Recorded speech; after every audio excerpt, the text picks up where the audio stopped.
স্বাভাবিকভাবেই আজকের ইয়ারোদের সঙ্গে যে বৈঠকটা ছিল সেটা তার নেতৃত্বেই হয়েছে এবং সেখানে যেমনভাবে মৃত ভোটারদের কথা বারবার উল্লেখ হয়েছে যে মৃত ভোটারদের ক্ষেত্রে সতর্ক হতে হবে। এর আগেও তুমি দেখেছো প্রত্যেকটি নির্বাচনের ক্ষেত্রে রাজনৈতিক দলেরা আলাদা করে এই মৃতদের তালিকা যাতে নির্ভুল হয় সেটার জন্য বলে এসেছেন। আর আজকের সুব্রত গুপ্তর নেতৃত্বে যে বৈঠক হয়েছে সেখানেও বারবার এই ইনস্ট্রাকশনটাই গেছে যে পরবর্তী সময় যেন কোনো রকম এই ক্ষেত্রে ভুল না হয়ে থাকে, নির্ভুল খসড়া তালিকা প্রকাশের নির্দেশ দেওয়া হয়েছে এই অবজারভারের পক্ষ থেকে। ধন্যবাদ শ্রাবন্তী। এদিকে আরো কিছু চাঞ্চল্যকর খবর আসছে জানেন তো, করে দিলেই কাঁটাতার পার। এই যে কাঁটাতার পার করে অনুপ্রবেশকারীরা এসেছে এপার বাংলায়, কত রেট তার? 5 থেকে 10,000 টাকা। হ্যাঁ, মাত্র এই টাকা দিয়েই তারা TV9 বাংলার ক্যামেরার সামনে জানিয়েছে, স্বীকার করে নিয়েছে যে এভাবেই তারা অনুপ্রবেশ করেছে। এদিকে SIR এর তাড়া খেয়ে বাংলাদেশে পালানোর হিড়িক অনুপ্রবেশকারীদের। স্বরূপনগরের হাকিমপুর সীমান্তে বাংলাদেশিদের ভিড়, ছবিটা দেখুন। বাংলাদেশের কোথায় বাড়ি? সাতক্ষীরা জেলায়। কোথায় থাকতেন? ডানকুনি। এখানে কিভাবে এসেছিলেন? চুরার পথে এসেছিলাম। আচ্ছা, কত টাকা খরচ হয়েছিল? 10। আমি 1.5 বছর মতো এসেছি। পালাচ্ছেন কেন? চেয়ারের জন্য ঝামেলা হচ্ছে, চেয়ারের জন্য এখানে বাংলাদেশের লোককে থাকতে দেবে না, তার জন্য চলে যাচ্ছি। কোথায় থাকতেন? বোম্বে।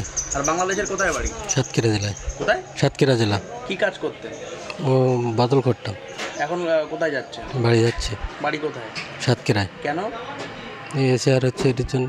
আপনাদের কাগজপত্র নেই? না। ভোটার কার্ড আছে? না না, কোনো কিছু নেই। সবাই যেরকম করে এসে আমরা এরকম করে এসেছি। দালাল ধরে এসেছিলেন তাই তো? কত টাকা খরচ হয়েছিল আসতে? হ্যাঁ, 15,000 টাকা নিল। আপনারা জানেন দেশ জুড়ে রাজভবনের নাম বদল হচ্ছে। বাংলায় রাজভবনের নাম বদলে হলো লোকভবন। নতুন নাম রাজভবনের লোকভবন। কেন্দ্রের তরফ থেকে অনুমতি পাওয়ার পরে আনুষ্ঠানিক ঘোষণা। আপনারা জানেন রাজভবনের নাম পরিবর্তনের প্রস্তাব নিয়ে একটা আলোচনা চলছিল। কেন্দ্রের অনুমোদন পাওয়ার পরই আনুষ্ঠানিক ঘোষণা হলো বাংলায় রাজভবনের নতুন নাম হলো লোকভবন। বেপরোয়া তৃণমূল কর্মীর গাড়ি ঘরের মধ্যে ঢুকে পিষে দিল শিশুকে, মৃত্যুর সঙ্গে পাঞ্জা লড়ছেন মা। মালদার আরাপুরের ঘটনায় ক্ষোভের আগুনে তুঙ্গে রাজনৈতিক চাপানুতর। ঘটনার পর থেকেই ফুঁসছেন আরাপুর কোতোয়ালির বাসিন্দারা। অবরোধ তুলতে এলে পুলিশের গাড়িতেও হামলা চলে। পরিস্থিতি সামালে পুলিশকে লাঠিচার্জ এবং কাঁদানে গ্যাসের শেল ফাটাতে হয়।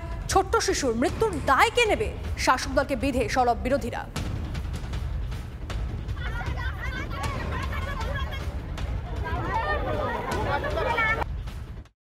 যারা দোষী তাদেরকে গ্রেপ্তার করা হয়নি। পুলিশ গত রাত্রে এসে যেভাবে গাড়িটাকে উদ্ধার করেছে, ভোর 4:30টার সময় রাতের অন্ধকারে চোরের মতো, একজন পুলিশ অফিসারের যদি এই দায়িত্ব, এই ভূমিকা থাকে, তাহলে বুঝতে হবে যে কোথায় আমাদের পশ্চিমবাংলায় আইন ব্যবস্থা কোথায় গিয়ে দাঁড়িয়েছে। তার ক্ষতিপূরণ তো ফিরিয়ে দেওয়া যাবে না, কিন্তু আর্থিক দিক দিয়ে যদি তাকে উপকার করা যায়, এটা আমরা প্রশাসনের কাছে করজোরে আবেদন করব।